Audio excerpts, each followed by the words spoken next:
Previously. Il binge-watchait déjà avant que ce soit cool. Alain Carazé revient pour vous sur des séries cultes. Au menu aujourd'hui, Lost. Retrouvez-moi tous les mercredis dans Previously, le podcast de Télé Loisirs, pour plonger dans une série phare que non seulement je vous raconte, mais dont je vous livre aussi des coulisses. Sauf que là, les coulisses, je vous les ai déjà un peu livrées. Ce podcast vous est proposé en partenariat avec Sonos. Si vous voulez écouter ce podcast, ou surtout votre série préférée avec le meilleur son possible, tous les appareils Sonos vous permettront de profiter d'un son remarquable et à votre mesure. Pour écouter ce podcast où vous voulez, comme vous voulez, et retrouver le son de votre série partout dans la maison, grâce à la parfaite synchronisation des appareils, Sonos vous surprendra. Plus d'infos sur sonos.com. L'année dernière, je vous racontais les coulisses de la création de Lost. Comment Lloyd Braun, le responsable de la chaîne ABC, a eu l'idée d'une série avec des naufragés sur une île. Comment il confie ce projet à J.J. Abrams et Damon Lindelof. Comment ils produisent à toute vitesse un premier développement, puis un script au fur et à mesure du tournage du spectaculaire pilote, un des plus chers de toute l'histoire de la télévision. Comment la première diffusion casse littéralement la baraque, avec 18 500 000 téléspectateurs, soit la meilleure des nouvelles séries de toutes les chaînes depuis 4 ans. Et le plus gros lancement de la chaîne ABC en 9 années.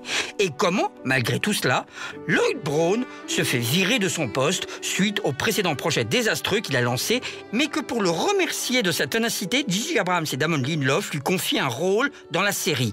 Un rôle tenu secret. Previously on Lost. Eh ouais, cette voix qui chaque semaine dit précédemment dans Lost, c'est la sienne.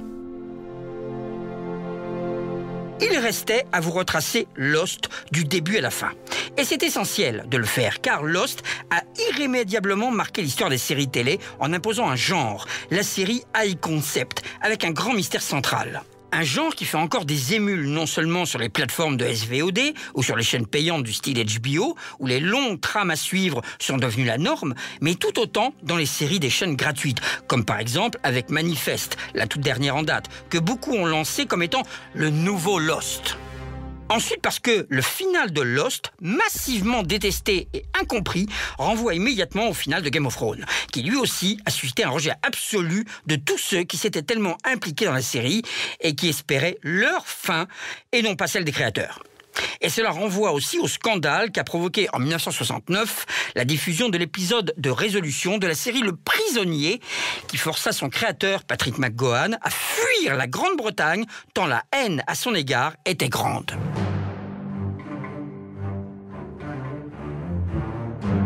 Donc oui, vous racontez Lost, son développement et son final avec la participation de ceux qui ont été directement impliqués dans la série, ça vous permettra peut-être d'y voir un peu plus clair. Lost, c'est le parcours et le destin des passagers du vol Océanique 815, reliant l'Australie et les États-Unis. Un vol qui explose et qui s'écrase sur une île tropicale. Parmi les 70 survivants, un chirurgien, Jack Shepard, interprété par Matthew Fox, une ex-rockstar, Charlie, incarnée par Dominic Monaghan, une criminelle, Kate, interprétée par Evangeline Lilly, une jeune fille enceinte, Claire, par Émilie Desravins, un arnaqueur, Sawyer, le rôle de Josh Holloway, un paraplégique qui a perdu la foi, John Locke, interprété par Terry O'Quinn, un militaire en Irak, Saïd, rôle tenu par Naveen Andrews, un frère et sa belle-sœur, Shannon et Boone, interprétés par Maggie Grace et Ian Somerhalder, un geek gagnant au loto, Hurley, interprété par Rory Garcia, un père et son fils, Michael, avec son jeune fils Walt, Harold Perrineau et Malcolm David Kelly, et un couple au bord de la rupture, Sun et Jean, Eugene Kim et Daniel Dae Kim. C'est eux qui vont initialement être au centre des intrigues, mais ils ne vont pas rester seuls très longtemps, car l'île a déjà des habitants.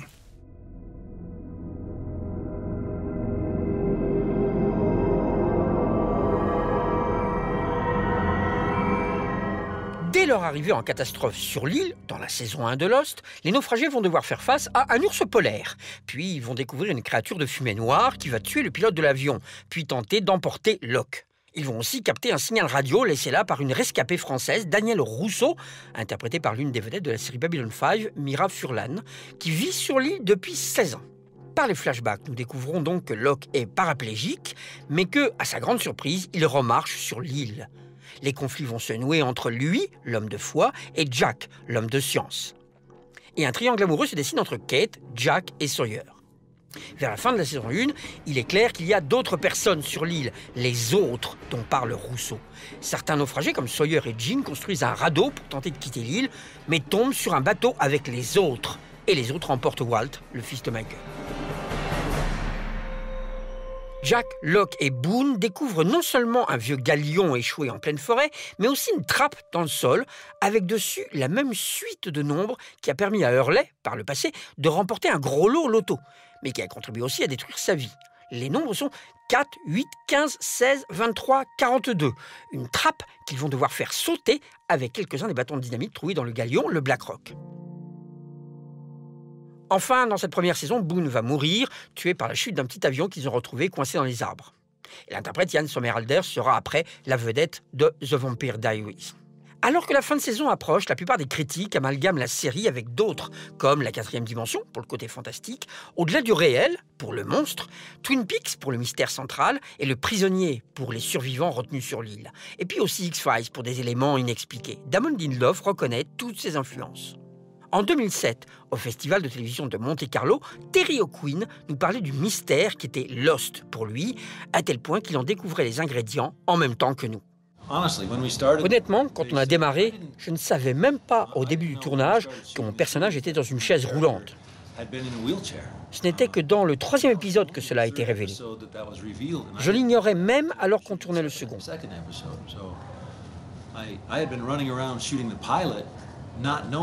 Je courais pendant tout le pilote et je ne savais pas que j'étais censé être paraplégique.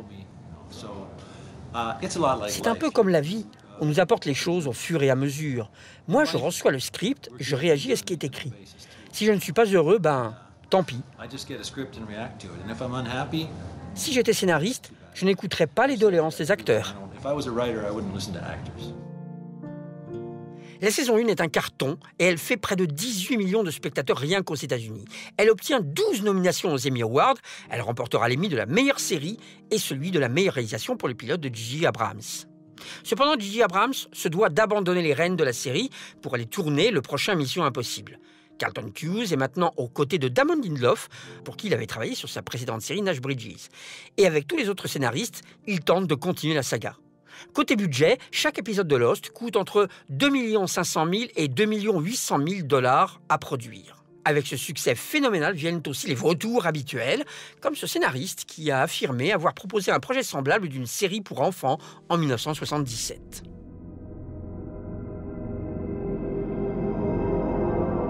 Nous sommes à la rentrée 2005, c'est la saison 2. Les naufragés vont devoir composer avec de nouveaux survivants du crash d'avion, ceux de la queue de l'avion, les tailies, comme on dit. Ana Lucia, interprétée par Michelle Rodriguez, la badass de Fast and Furious. Libby, interprétée par Cynthia Watros, et le très étrange Mr. Echo. À l'exception de ce dernier, tous les autres seront éliminés vers la fin de la saison. Tout comme Shannon, d'ailleurs, qui va se faire abattre par Ana Lucia. Sous la trappe se trouve un bunker, où vit depuis 3 ans Desmond, un homme qui a pour tâche d'entrer régulièrement une suite de chiffres, la même suite que Hurley connaît bien, dans un ordinateur. Et cela empêche une déflagration électromagnétique. Et c'est parce qu'un jour, il a loupé son rendez-vous que la déflagration a touché le vol Océanique 815 qui passait à ce moment-là. Le bunker où il est a été créé par la société Dharma Initiative, une organisation dont on avait déjà aperçu le logo sur un requin pendant la saison 1. Elle est gérée par la fondation ENSO et c'est une société créée dans les années 70 qui a pour but d'étudier les forces électromagnétiques de l'île et accessoirement d'utiliser ses mystérieux pouvoirs. Le bunker n'est qu'une des multiples stations de recherche qu'ils ont érigées dans l'île depuis cette époque.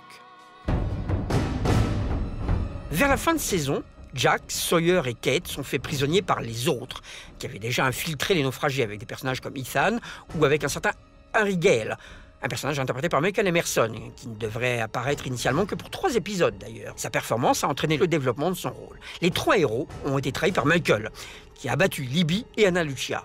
En retour, Michael et Walt, son fils, peuvent quitter l'île. Les héros, eux, sont faits prisonniers par les autres, dans une espèce de zoo, un zoo d'où provenait sans doute l'ours polaire du début de la série. Cette saison 2 voit une augmentation de son audience aux États-Unis. 17 800 000 téléspectateurs en quelques semaines et presque 19 millions en moyenne à la fin de la saison. Pour surfer sur la popularité du personnage de Sawyer, ABC demande au producteur que le premier épisode de cette saison 2 tourne autour de lui.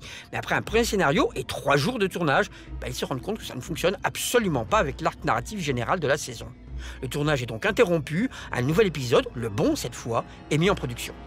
Alors que l'actrice Cynthia Watros est arrêtée pour conduite en état d'ivresse, Carlton Cuse précise que cela n'a rien à voir avec la fin de son personnage, le personnage de Libby, dans la série. Tout simplement, il était arrivé au bout de son arc narratif.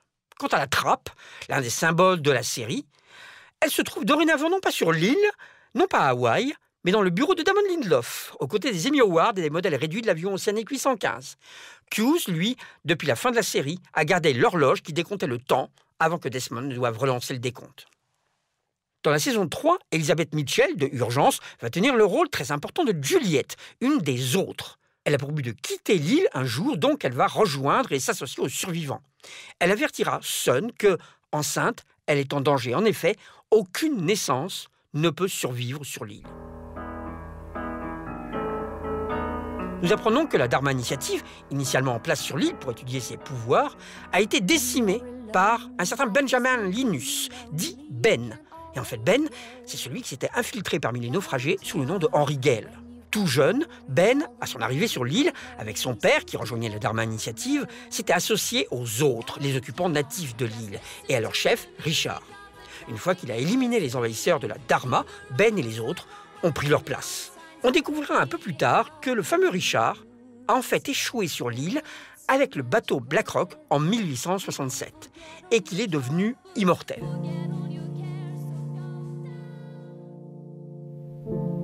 Les producteurs souhaitent que les premiers épisodes aient plus une tonalité d'une série d'aventures avec Jack, Kate et Sawyer prisonniers des autres.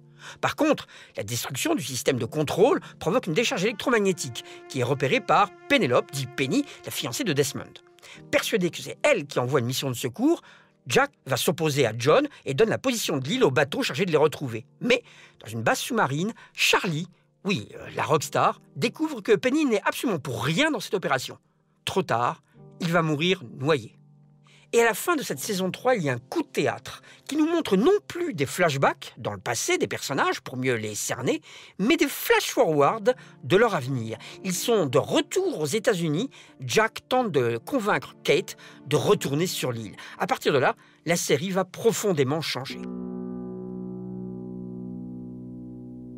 En effet, après la diffusion des 6 premiers épisodes de la rentrée 2006, une deuxième partie de cette saison 3 de Lost est diffusée plus tard en 2007. Et elle voit une sérieuse baisse des audiences, qui tombe à 11 millions de spectateurs. Même si c'était relativisé avec les enregistrements numériques, où Lost apparaît quand même comme d'une des séries les plus enregistrées de la saison, ou les 2 100 000 téléspectateurs supplémentaires du replay de la chaîne ABC, la chute d'audience et l'accueil critique plutôt mitigé dû à certains aspects un peu obscurs de cette saison, avec par exemple de nouveaux personnages qui sont extrêmement irritants, sont suffisamment inquiétants pour que Damon Lindelof parle ouvertement de la difficulté de maintenir la trame de la série en la délayant sans cesse, sans savoir le nombre d'épisodes qu'il leur reste pour arriver à une conclusion satisfaisante.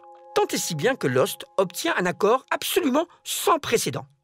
En mai 2007, à l'aube de la saison 4, ABC accepte de fixer par avance la fin de la série pour 2010. Elle va commander ferme 3 saisons de 16 épisodes chacune, soit 48 épisodes. Le 119e sera le final. Cela permet en théorie à Lindelof et à son équipe de scénaristes de bâtir la trame maintenant avec un point d'arrivée et de créer des arcs narratifs jusqu'au final. Le producteur et réalisateur de la série Jack Bender nous en avait parlé en 2007 au Festival de télévision de Monte-Carlo. C'est la première fois qu'une série à succès annonce quand elle se terminera alors qu'elle est encore en diffusion. Mais c'est la nature même de cette série. Si vous prenez Esprit criminel, par exemple, qui est une excellente série, vous pouvez regarder et apprécier un épisode sans avoir vu les 5 précédents. Lost, en raison de sa narration, demande un certain investissement, une implication, un peu comme un roman. Et je pense que ABC savait quelle était la nature même de la série et que c'était la meilleure façon de la voir. Et Damon a insisté que, afin d'être encore le plus impliqué dans la série, il avait besoin d'écrire en connaissant à quel moment ça se terminerait. Lui et Carlton croient qu'il leur faut continuer d'écrire en sachant que le final est là. Et pas juste de continuer d'écrire encore et encore. Ce serait une faute, autant pour les spectateurs que pour les créateurs de la série.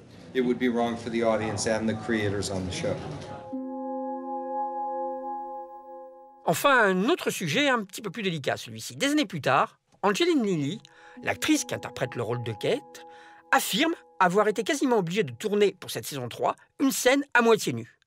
Et de même, elle en a fait aussi pour la saison 4. Elle affirme que cela l'a profondément gênée, voire stressée. Lindelof et Hughes, ainsi que le réalisateur Jack Bender qu'on vient d'entendre, se sont depuis excusés de l'avoir involontairement stressée à ce point. Nous sommes en 2008, c'est la saison 4 de Lost.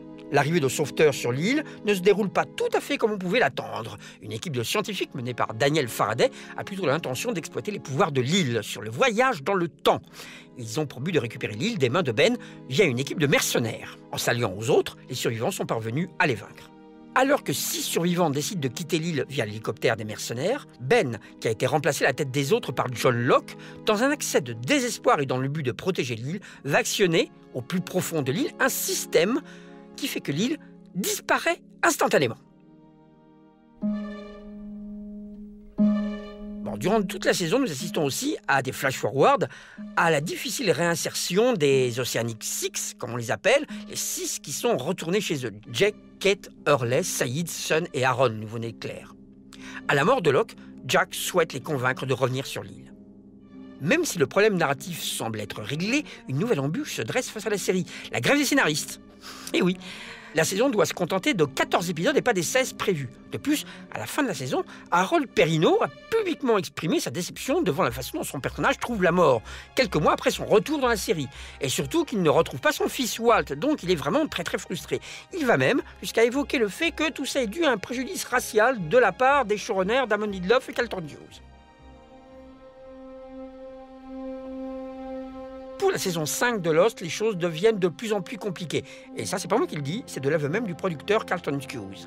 Les survivants restés sur l'île alors qu'elle disparaît découvrent, accrochez-vous, qu'elle voyage dans le temps. Comme Ben a détraqué le système, les époques se succèdent, montrant par exemple l'arrivée de la Dharma Initiative. John Locke parviendra à stopper le processus, les survivants se retrouvent donc coincés en 1974. Ils décident de s'infiltrer au milieu des savants de la Dharma Initiative, alors que ceux-ci sont en train de se mettre en place et percent un puits jusqu'au cœur de l'île. Pendant quelques années, les survivants vont même y vivre heureux. Sawyer va être en couple avec Juliette.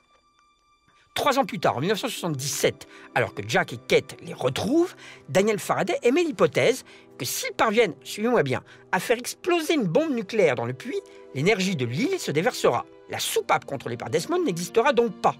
Donc, pas de crash du vol océanique 815. Le futur sera irrémédiablement changé. C'est ce qu'ils vont faire. Dans un moment ultime, Juliette parvient à faire exploser la bombe. En 2007, je vous avais dit que c'était compliqué. En 2007, John Locke, qui a voyagé dans le temps depuis l'île, tente de convaincre les Oceanic Six, à savoir les 6 qui sont revenus dans notre univers, à tenter de revenir sur l'île. Il échoue et il va se faire tuer par Ben, qui va l'étrangler. Sa mort va inciter les Oceanic Six à revenir sur l'île. Une fois sur place, Locke paraît de nouveau vivant, mais il semblerait plutôt qu'une entité toute puissante a pris possession de son enveloppe. Ça commence à devenir sacrément barré, et cette entité toute puissante va éliminer celui qu'on dit depuis le début être le grand maître de l'île, un certain Jacob. Ce rebondissement est l'un des éléments clés de la série. En 2009, Matthew Fox, de retour au Festival de télévision de Monte-Carlo, nous en parle. On a eu quelques fins de saison absolument super, mais celle de cette année était très cool. Elle nous a amené à enfin comprendre ce à quoi nous faisions face. La révélation que Locke, qui n'est pas Locke, ça a complètement pris le dessus. Pendant tout ce temps, nous pensions que Jacob était le grand méchant. Finalement, il représente une sorte d'incarnation de Dieu. On arrive vraiment à la fin, la finalité de la série. Je suis très excité de voir comment ça va se passer. Je sais comment la saison va commencer, ouais. Et je sais aussi comment elle va se terminer.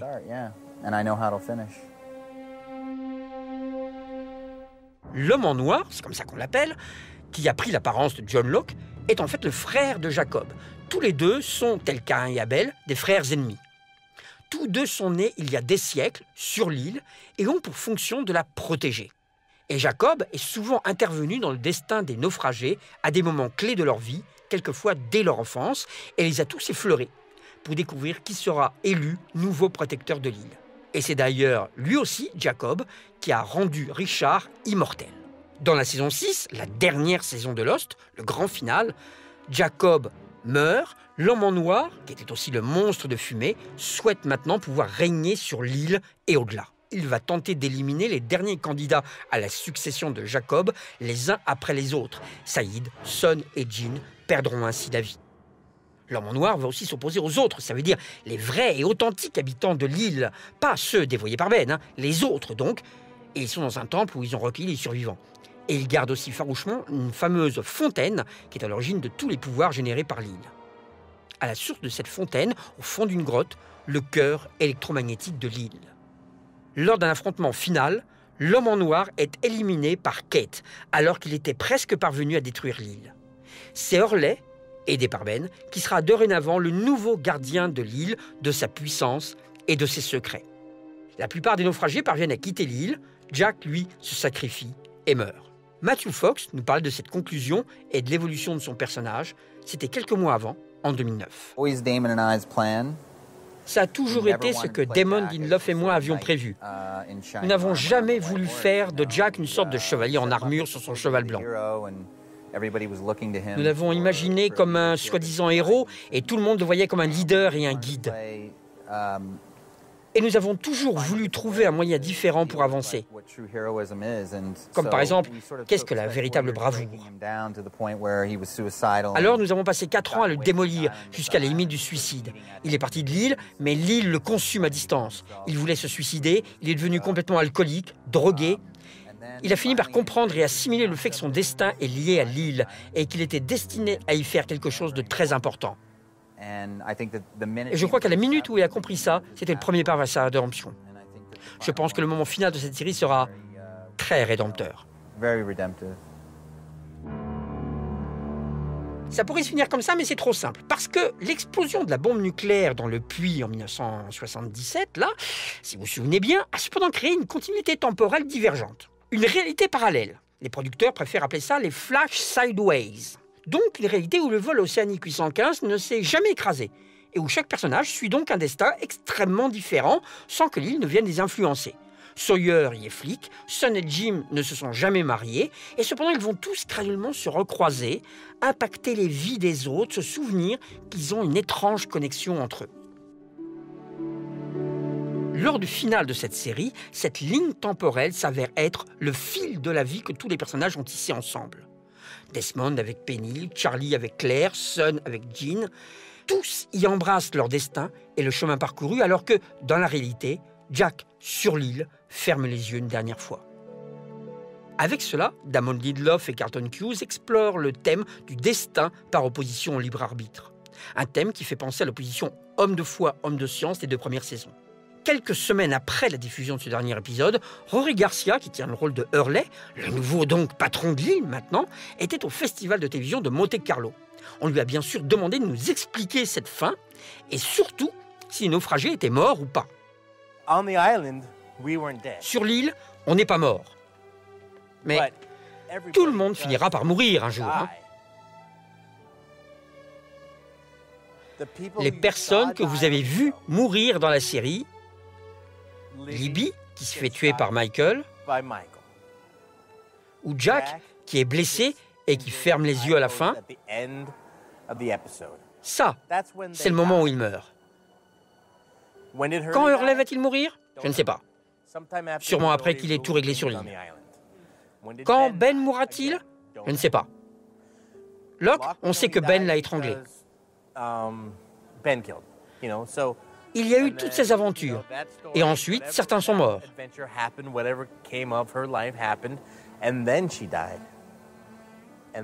Et puis, dans cette autre dimension, ils se retrouvent.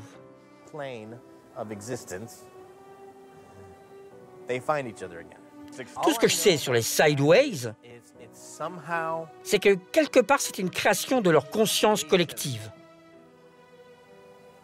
Of their collective consciousness ou de celle de Jack. Jack's consciousness. Mais cette conscience collective créa cette autre réalité, de telle manière qu'ils puissent tous se retrouver après leur mort, afin qu'ils puissent accéder ensemble à l'autre côté. Ensemble. So then they can move on to the next plane together.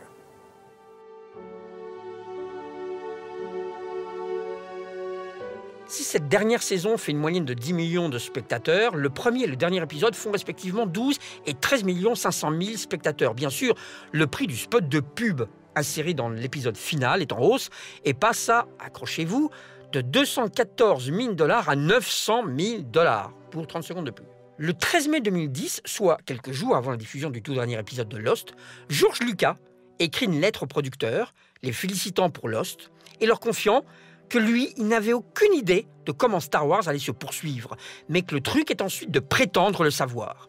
Il les félicite d'autant plus que, et je le cite, « Il est impressionnant de voir à quel point vous avez prévu les choses ». La lettre de George Lucas est maintenant affichée dans le bureau de Damon Lindelof. Le final de Lost a été généralement absolument conspué par les spectateurs. Mais Damon Lindelof affirma, et je le cite encore, « Autant je suis à l'écoute de ce que pensent les spectateurs, autant je ne peux pas en être esclave. Lost était l'histoire de gens sur une île au milieu de nulle part, mais métaphoriquement, ils étaient perdus dans leur vie, à la recherche d'un but ou d'une rédemption. Le final devait refléter ça. Et c'est aussi ce que Carlton Cuse, le coproducteur de la série, m'avait confié en 2013. Je pense que quand nous avons écrit le final de Lost, je savais que certains allaient aimer et d'autres pas.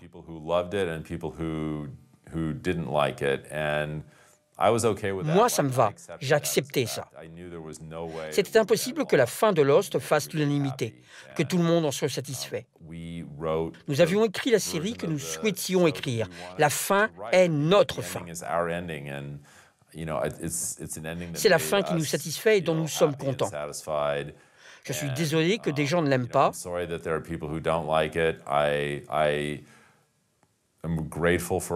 Je remercie ceux qui l'ont apprécié. J'ai constamment des retours positifs sur Twitter de la part de gens qui découvrent la série et la voient pour la première fois.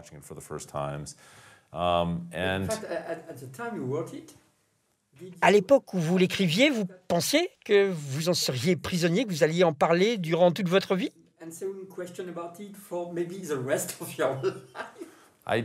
Je pense que c'est une preuve merveilleuse que les gens veulent parler encore de Lost. La plupart des gens ne veulent pas parler d'une simple série télé. Elle s'arrête et ça disparaît. Il y a réellement une qualité dans le fait qu'on veuille toujours parler de celle-ci.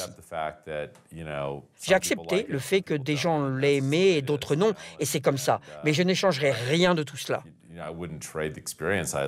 J'ai adoré les 6 années à la faire. C'était un chapitre extraordinaire de ma vie. Depuis la fin de Lost, celui qui était la première et la dernière image de la série, Matthew Fox, n'est pas revenu dans une série télé. Il a été plutôt mentionné à la rubrique Faits divers des magazines, avec des arrestations pour conduite sous influence et des accusations de violence envers les femmes. Accusations d'ailleurs dont certaines venaient de Dominic Monaghan. Depuis, Damon Lindelof, le co-créateur, a conçu l'exact opposé de Lost avec la série The Leftovers. Parce que dès le début, Lindelof avait clairement affirmé que son concept initial ne serait jamais expliqué, ce n'était pas le sujet de la série. Carlton Cuse, lui, de son côté, produit quantité de séries de Bates Motel à la version américaine des Revenants en passant par The Strain. La plupart des comédiens de la série sont intervenus dans plusieurs autres productions. Josh Holloway, par exemple, a été vedette de séries comme Intelligence et Colony. Il a été aussi dans le film Mission Impossible Protocole Fantôme. Evangeline Lilly a incarné Toriel dans les films de Hobbit et la Guêpe dans le second film Ant-Man. Michael Emerson, le diabolique Ben, a conclu 5 saisons de Person of Interest. Elizabeth Mitchell, Libby, a continué dans V, dans Révolution, dans Once Upon a Time et dans Crossing Line. Rory Garcia est dans Hawaii Five-O aux côtés de Daniel Day-Kim. Et Dominic Monaghan va bientôt retrouver J.J. Abrams parce qu'il va jouer dans le prochain Star Wars. Bon, J.J. Abrams, justement. Pas revenir sur ses succès cinématographiques, ça serait vous faire affront. Il a cependant créé ensuite, avec Alex Kurtzman et Roberto Orci, des séries comme Fringe, et il a lancé la production de séries comme Alcatraz, Révolution, Almost Human, Believe, Person of Interest, et sa dernière production en date est ni plus ni moins que Westworld. Enfin, s'il n'est pas envisagé de faire une suite à Lost, jamais, il existe, accrochez-vous, une comédie musicale parodique, Lost the Musical. J'invente rien. Il y a eu 16 chansons faites pour cette comédie musicale.